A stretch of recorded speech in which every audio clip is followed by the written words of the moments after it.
Cada día a biodiversidade dos cultivos vexetais é menor. E isto acontece por varios motivos. Porque se reduce o cultivo de variedades a aquelas só máis produtivas, pola aparición de pragas e enfermidades ou por acontecementos climáticos como as secas ou inundacións. É por isto que moitos científicos e científicas levan tempo dedicándose a manter e recuperar a biodiversidade de cultivos, buscando, analizando e explorando por todo o noso planeta as diferentes variedades que se cultivan. Ás veces, despois de estudar nos seus laboratorios e hortas os diversos tipos de cultivos, descobren algunha nova variedade que preservar. Neses casos, seleccionan as sementes, mellóranas e gárdanas con moito coidado en bancos de sementes.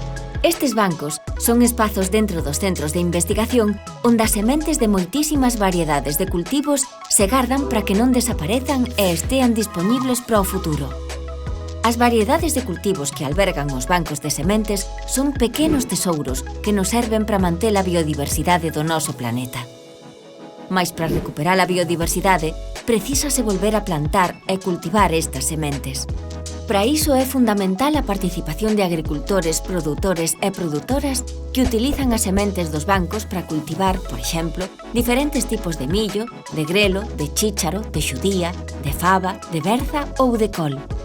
Unhas variedades recuperadas que foron melloradas polos científicos e científicas para seren máis resistentes a pragas e enfermidades, para resistir mellor as secas ou para teren mellor sabor e seren máis beneficiosas para a nosa saúde.